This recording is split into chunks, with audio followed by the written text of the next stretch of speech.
En el Mostrador Podcast continúa Al Pan Pan con Mirna Schindler, la conversación que buscas para comenzar tu mañana.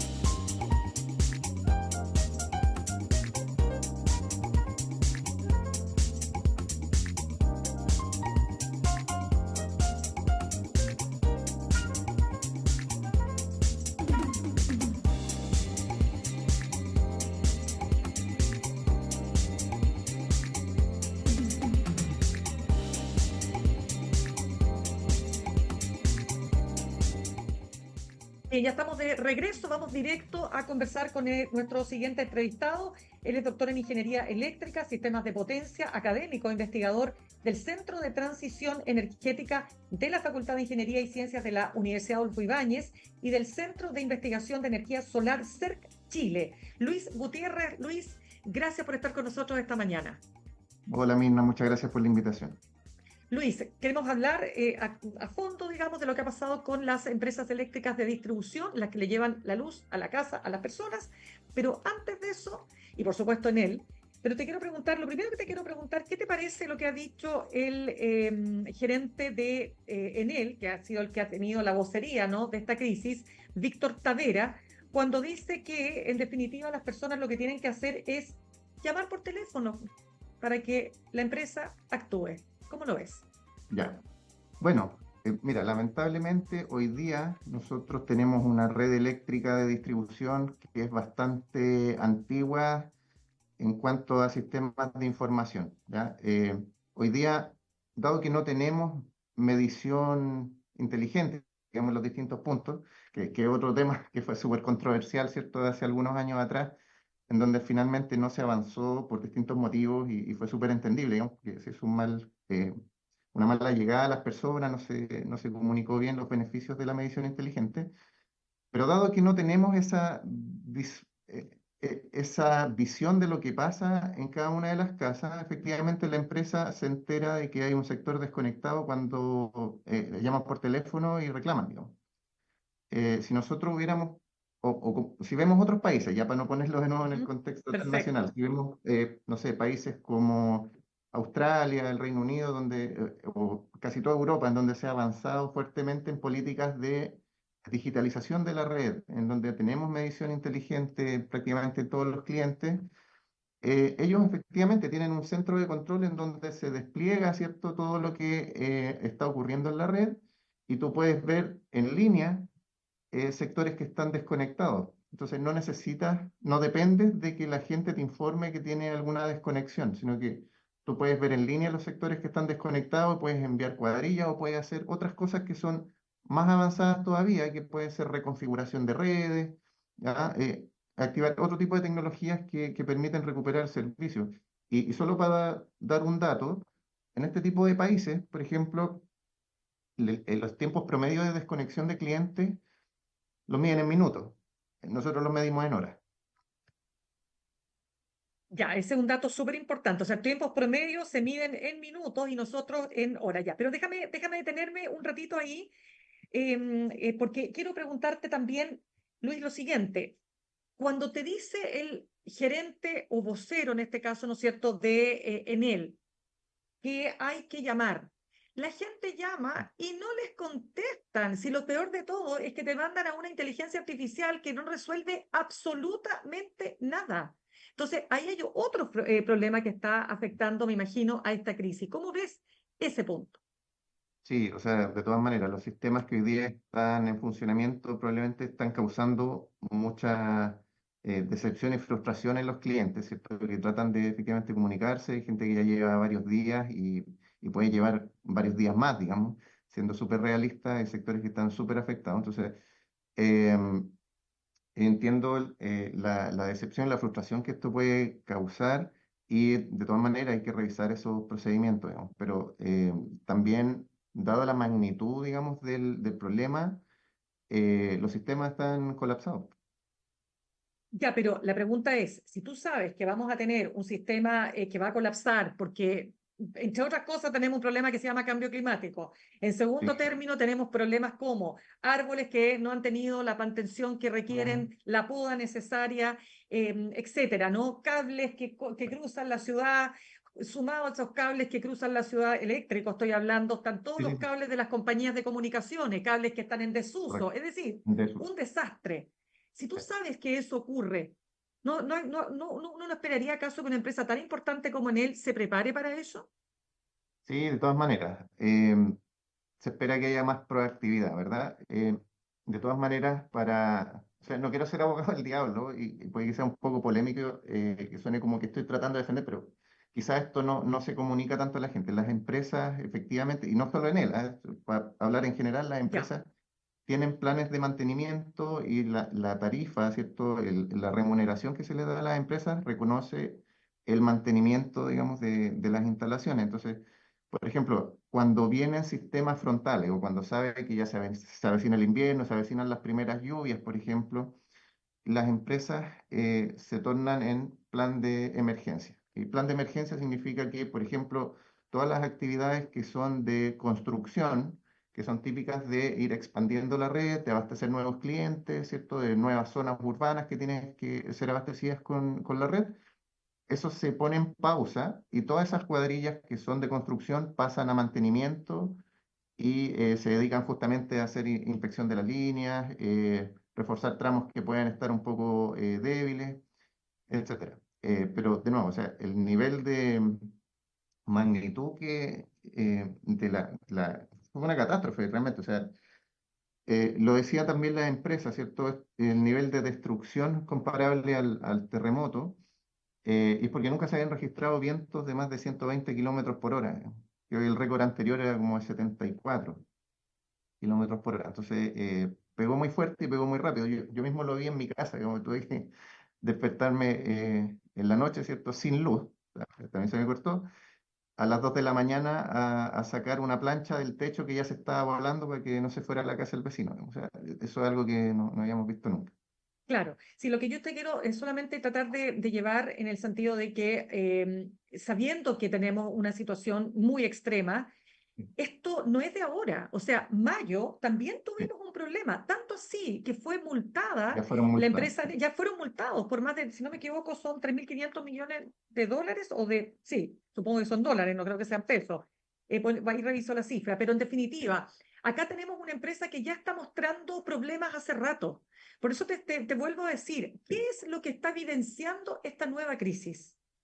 Sí, no, obviamente, o sea, yo creo que tenemos que mejorar en lo que es mantenimiento preventivo, ¿ya? No ser tan reactivo en el sentido de que cuando queda la embarrada, digamos, salimos con todas las cuadrillas a las calles, y que tenemos que ser más proactivos y ahí también ayudaría mucho tener más inteligencia, pero también reconociendo que las empresas, cualquiera de estas, no van a innovar o hacer más de lo que les pide la regulación hoy en día. Y la regulación hoy en día reconoce a una empresa que es totalmente eficiente y a mínimo costo. Eso significa, a ver, cada 4 años hay un proceso tarifario, ¿cierto? En donde se hace competir a la empresa real con una empresa modelo hecha desde cero en papel en donde es un proceso de optimización en donde tú generas una nueva red a mínimo costo. Em, Obviamente, si nosotros seguimos con esa misma regulación que lleva más de 40 años, digamos, hasta de los años 80, nunca vamos a fomentar innovación. ¿Por qué? Porque cualquier cosa que tú hagas adicional, si no se te reconoce en esa empresa modelo, la empresa no lo va a hacer, digamos. ¿Ya? Entonces, hay un esfuerzo mancomunado que hay que hacer si nosotros queremos avanzar en resiliencia, que es obviamente algo que tenemos que tener en la agenda, es súper importante. Somos un país tremendamente afectado por el cambio climático. Tenemos un Ujú, país claro. completo con costa, ¿cierto? Estamos muy vulnerables a eso. Tenemos que cambiar la forma de que regulamos la distribución y eso es algo que hay, pero un acuerdo transversal en el sector. Ya, déjame solamente dejar un claro porque son efectivamente 3.954 millones de pesos, no de dólares, para dejarlo súper claro en todo caso. Ya, pero mira, te quiero comentar lo siguiente. Conversamos hasta ahora con Luis Gutiérrez, doctor en Ingeniería Eléctrica, Sistemas de Potencia y académico de la Universidad Adolfo Ibáñez. Mira, en una columna de opinión, la ex secretaria ejecutiva de la Comisión Nacional de Energía, directora de empresa, Vivian Blanlot, plantea varios puntos. Ella dice, Mm, este no es un problema de leyes. Ella dice que no es un problema de ella, dice básicamente se trata de mejorar la gestión regulatoria.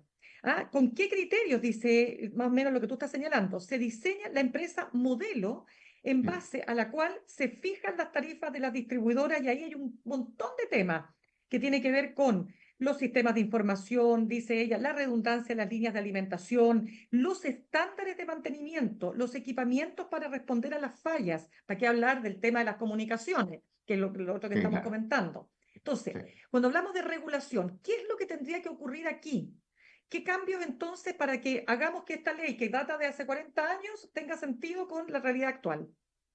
Sí, mira, a ver, para ser bien justo, hubo una reforma en el 2017, se trató de implementar, o sea, se hizo una reforma a la regulación de la distribución que apuntaba a mejorar la calidad de servicio. Justamente esto, apuntaba a mejorar la resiliencia, a que los sistemas fueran más robustos, ¿cierto? A tener mejor calidad de información.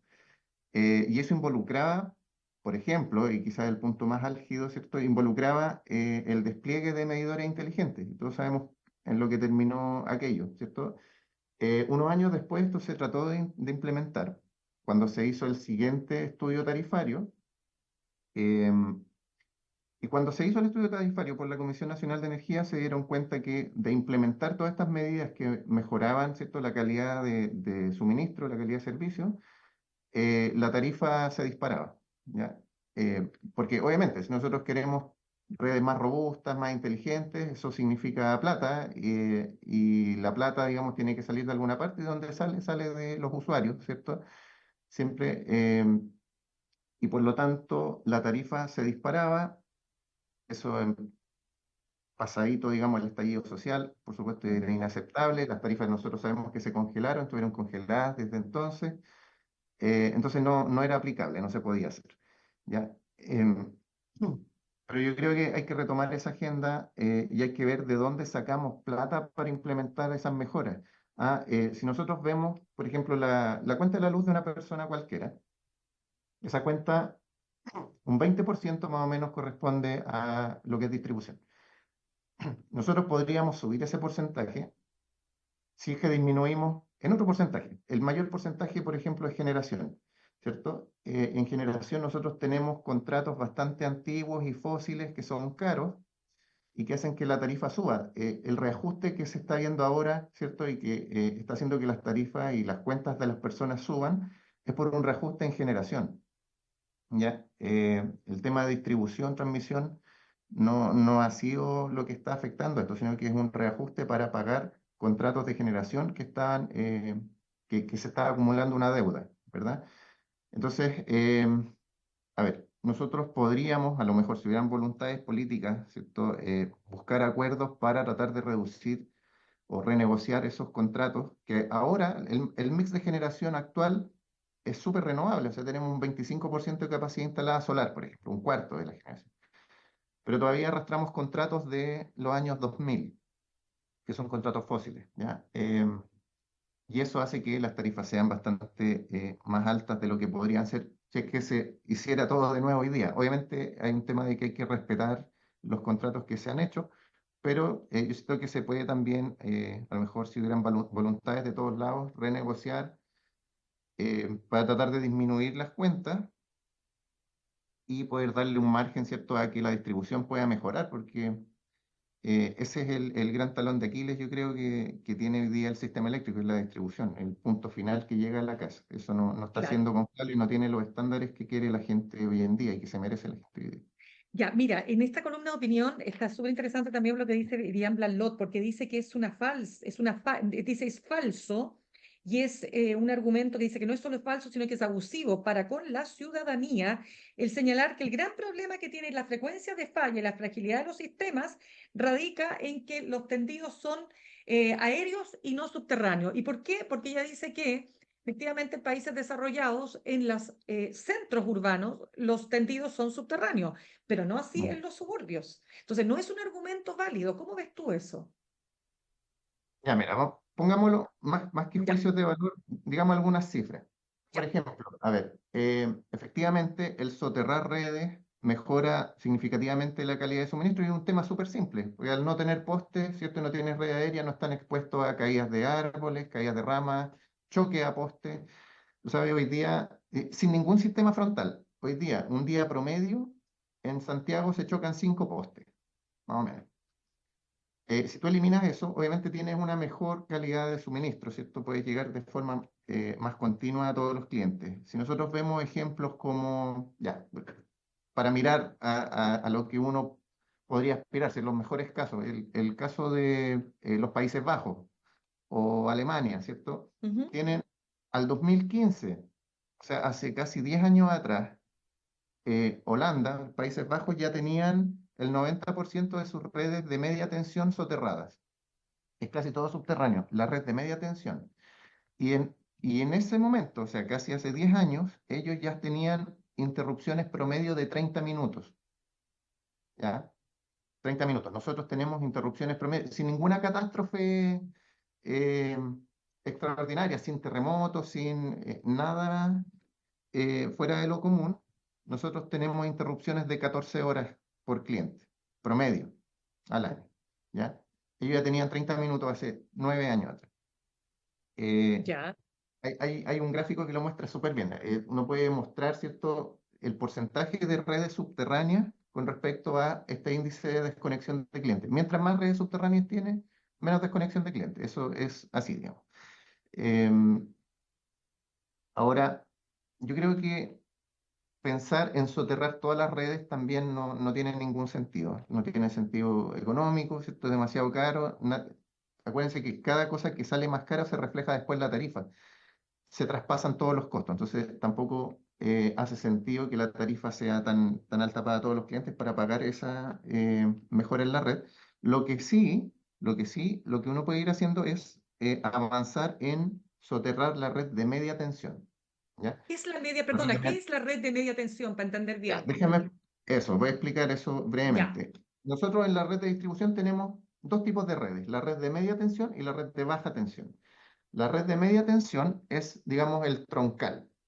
Es la red que uno ve, a ver, si uno ve una red aérea en la postación, ve unos cables, digamos, que van en la parte de más arriba, ¿ya? Después uno ve unos transformadores, que son unos tarritos, ¿cierto? Metálicos, que hacen el paso de media a baja tensión, y la baja tensión es donde salen los cables hacia las casas finalmente. Ahora, esto se hace así porque a niveles más altos de voltaje hay menos pérdida y podemos llegar más lejos eh, suministrando la energía.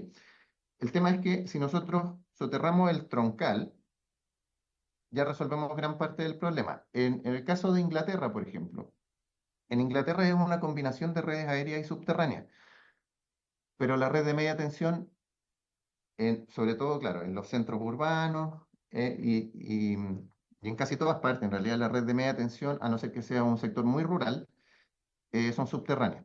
Después esto sube a poste, la red de baja tensión, y la red de baja tensión es aérea. Entonces, tú ves efectivamente que a las casas llega un cable aéreo, tú lo ves, hay un poste y llega la acometida, digamos, a las casas, pero todo el troncal es subterráneo, entonces está mucho menos afecto a entiendo. problemas. Y son mucho menos kilómetros de red, Ya, los de y eso media tú dices, tensión que los de baja. Entonces es ya, más y eso fácil tú, avanzar en eso. ya, pero tú dices que eso se podría hacer en Chile, o sea, que podríamos avanzar en soterrar o Se hacer, podría avanzar en digamos, soterrar, claro, los de siempre y media, cuando los de los media de media tensión. tensión. Claro. Sí, sí. No, porque soterrar todo ya es demasiado caro, digamos. Pero soterrar lo de media tensión se podría avanzar siempre y cuando eso de nuevo se reconozca en la tarifa, ¿cierto? Y eso de todas maneras va a hacer que suba la tarifa. O sea, No, tenemos pues que que eso no, tener consciente que los costos se traspasan, porque no, es que eso no es viable. es que las utilidades de las empresas de distribución también son reguladas, como es un monopolio. em, entonces, claro, ese costo se traspasa. Lo que yo decía como al final la boleta solo el 20% es distribución, hay que tratar de bajar las otras componentes. ¿Ah? Hay que bajar en generación. Ya, pues, pero tenéis contratos del año 2000, como dices tú, que son Eso. contratos con energías fósiles, ¿verdad? Sí, Algunos dicen contratos carísimos, carísimos, carísimo. carísimos, ¿no es Sí. cierto? Y ahí tenemos, y porque claro, ¿cuándo va a empezar cuándo las personas de nuestro país van a empezar a ver los frutos de las energías renovables No, que claro. tenemos Mira, si no líderes, hacemos líderes en la nada, región? ¿Pero qué hay que hacer exactamente, ahí? ¿Pero cuándo va a lograrse eso? pasado el 2030, o sea, no vamos a ver esto a corto plazo. No vamos a ver, porque son contratos que son a 20, 30 años, digamos. Entonces, claro, si no los renegociamos y esperamos a que expiren, tenemos fácil 5 o 10 años más. Pero es que es Lamentable, tremendo. Claro, sí. ahora te quiero hacer la siguiente Por pregunta. más que Conversamos en... tengamos días súper soleados y tengamos casi Claro. pura generación solar, estamos pagando contratos, no la generación que se produce en el momento. Claro, lo que te quiero preguntar es, estamos conversando con Luis Gutiérrez, doctor en Ingeniería Eléctrica, Sistemas de Potencia y académico investigador del Centro de Transición Energética de la Facultad de Ingeniería y Ciencias de la Universidad Adolfo Ibáñez. Lo otro que te quiero preguntar, que ha sido muy complejo, es el tema de la caída de los árboles. ¿A quién le ¿No? corresponde finalmente mantener? ¿Sabes por qué te lo pregunto? Porque con ocasión del 2017, cuando se vino esta nevazón en Santiago, ¿te acuerdas que quedó la escoba de nuevo? Sí. También varios días sin luz, para qué hablar, en fin. ¿Y qué ocurrió? Me acuerdo perfecto que hubo todo un operativo de la empresa Enel, particularmente CGE también lo propio, para comenzar ellos a tomar la iniciativa de cortar y podar los árboles, porque además los árboles están rodeados de cables. Entonces, ¿cómo le vas a pedir a la municipalidad que se ponga a cortar los árboles? ¿Te fijas? Si No, de está todas lleno maneras. ¿te fijas? Entonces, ¿quién tiene la responsabilidad ahí? Ahí depende, es una responsabilidad compartida y siempre depende de dónde está instalado el árbol, ¿cierto? Por ejemplo, si el árbol está dentro de la casa, obviamente es el particular, pero si ya está en bien nacional de uso público, está en la calle, digamos, eh, depende si es que pasa una línea, digamos, de distribución y está por sobre, o sea, el árbol es más alto, digamos, que la línea y se ve entonces que si es que cae, podría caer sobre la línea, eso lo tiene que podar la empresa de distribución, ¿ya? Y por eso hacen planes y deberían existir, y quizá están siendo insuficientes, y algo que hay que evaluar, planes de manejo de vegetación, ¿ya? Acordémonos que también esto pasó en la CGE, ¿cierto? Que fueron, los altos ejecutivos fueron condenados, digamos, ¿cierto? Salieron culpables por Exacto. negligencia, digamos, de no hacer justamente el manejo de vegetación en una zona boscosa por donde pasaban sus líneas y que generó incendios forestales, ¿cierto?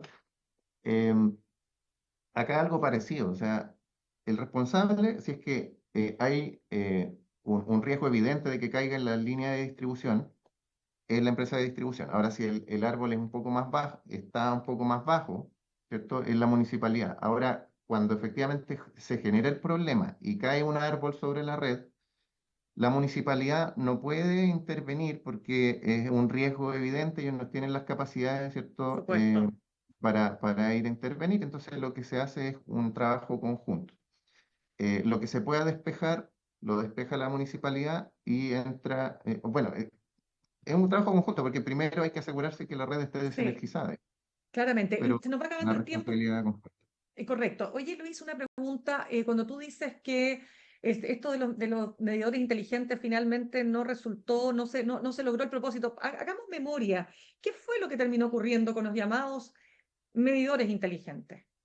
Ya, a ver, justamente en el 2017, más o menos, se genera un cambio regulatorio, ¿cierto? Que buscaba esto de mejorar la calidad de servicio a los clientes, tomando en cuenta lo que había pasado en el terremoto del 2010. En el terremoto del 2010, a ver, antiguamente, ¿cierto? Históricamente la propiedad de los medidores era de las personas, ¿cierto? Uno tenía su medidor en su casa y el medidor era, y todavía es así, ¿no? El medidor es de uno. El 2017, para acelerar la reposición en caso de catástrofes, ¿ah? Ojo, en caso de catástrofes, em, se permitía que las empresas pudieran acceder y cambiar el medidor de forma rápida, ¿ya? Para poder retomar el servicio de forma lo más rápida posible. Y ahí el medidor pasaba a ser parte de la empresa, ¿ya? Ahora, ese contexto se, bueno, se tomó de alguna manera para tratar de impulsar el tema de los medidores inteligentes, que de nuevo venían impulsados por norma. ¿Ah? Se generó Correcto. en este nuevo reglamento, esta nueva normativa, indicaba que las empresas tenían que avanzar en tener medición inteligente en un plazo de 7 años. Y se le entregaba entonces a las empresas la responsabilidad de avanzar en la instalación de estos medidores. El problema es que, claro, hubo una falla, ¿cierto?, comunicacional, a la gente nunca se le tomó en cuenta, nunca se le avisó cuáles eran los beneficios, cuáles iban a ser los costos. Finalmente esto se fue difundiendo de a poco. Me acuerdo hubo un reportaje de CIPER, que decía, ¿cierto?, que las empresas no iban a instalar medidores inteligentes, lo íbamos a pagar, después ellos también lo iban a cobrar en tarifa. eh, y se fue generando una oposición súper grande que terminó también con la salida de la ministra de Energía de la época en el gobierno de Piñera. Claro. Eh, y finalmente hubo una oposición súper grande un poquito antes del estallido social. O sea, yo creo que fue una componente importante que Ya. detonó el estallido después en octubre. Ya, pero es que, perdona, es que todo esto nos lleva, y aquí sí que tenemos que cerrar, Luis, pero todo nos lleva a esto que tú decías, o sea, no hay un centro de control, entonces en él opera sobre la base, o sea, ciega, o sea, opera de manera ciega, no tiene la capacidad de tener un centro de Sí, control de decir, aquí falta, aquí falla, y dependemos de un sistema que colapsa inmediatamente. No sé si mejora muchísimo cuando no hay colapso, ¿ah? Te lo digo sinceramente, hay un problema serio con el tema de los canales de información y de llegada al cliente, ¿no? De servicio al cliente. Pero la pregunta es esa, ¿no es cierto? Ahí falta un punto, o sea, ¿cómo accedemos a un sistema de control? mira, lo que se está haciendo hoy día es una cosa intermedia, y esto también vino por normativa que viene a subsanar esta falta de medición inteligente en el punto del cliente. Eh, por norma, hoy día las empresas de distribución, todas las empresas de distribución en Chile, tienen que avanzar a tener monitoreo remoto en los transformadores de media baja tensión. Estos que uno ve en los postes, estos tarritos, ¿cierto? Que nos suministran a las redes de baja tensión. Y se está avanzando en aquello, ¿ya? Y hay un plazo de 5 años. Entonces ya vamos a poder tener por lo menos una mejor visualización de lo que está ocurriendo en la red. Y tú vas a saber en tiempo real si es que hay una red de baja tensión que está desconectada, ¿ya? Entonces ya, claro, no va a tener la altísima resolución de saber cada cliente en particular que está desconectado, pero va a saber que un grupo de pasajes, porque ese es como el alcance de una red de baja tensión, o un edificio está sin suministro y va a poder tomar las medidas más rápido. Ahora yo creo también que tenemos que avanzar en soluciones eh, no tan tradicionales como ir de nuevo con las cuadrillas, reponer el servicio tal cual como estaba, ¿cierto? Hay que ir mejorándolo. Tenemos que ser capaces de tomar como una parte de la solución la generación distribuida, los PMGD, ¿cierto? Estas granjas solares pequeñitas, sobre todo en el sector norte, por ejemplo en Lampa, Batuco, que están siendo ahora súper afectados, porque justo se dio el tema también de que los terrenos estaban reblandecidos, un terreno pantanoso, y los postes se cayeron, digamos, igual que los árboles. Eh, Mm. entonces hay sectores, hoy día si nos metemos a ver los sectores desconectados, mayormente es la zona norte. Vamos a ver Lampa, Colina, ¿ya? Em, y para recuperar servicio ahí hay que ver alternativas de integrar, ¿cierto?, la generación solar que hay disponible en la zona y generar como especies de microredes, redes más chiquititas, desconectadas de todo el centro, que se puedan abastecer de forma local. Y se están explorando esas alternativas. Ya pues, Luis Gutiérrez, lamentablemente se nos acaba el tiempo, doctor en Ingeniería Eléctrica, Sistemas de Potencia, académico investigador del Centro de Transición Energética de la Facultad de Ingeniería y Ciencias de la UAI y del Centro de Investigación de Energía Solar, CERC Chile. Gracias por habernos aportado con todos tus conocimientos a esta crisis. Muchas gracias, Mina, encantado. Que estés muy bien. Gracias. Saludamos a nuestros auspiciadores. Ahorrar cotidianamente se puede y de forma organizada, rápida y online con Ahorrando, la nueva funcionalidad de tu app Copebuch, en donde puedes programar ahorros de manera fácil y entretenida, eligiendo tus propias reglas y metas. Haz que el ahorro sea parte de tu vida con Ahorrando de Copebuch. Más información en copebuch.cl. Me despido, los dejo con Fran Castillo, juntos y revueltos, y nos reencontramos mañana a las 8 en punto. Que tengan un muy buen día. Copeuch Inversiones, el sitio donde todos pueden invertir, presentó Al Pan Pan en el Mostrador Podcast. Cerramos por hoy Al Pan Pan con Mirna Schindler. De lunes a viernes de 8 a 9 de la mañana, entrevistas para partir el día. El Mostrador Podcast, el poder de la independencia.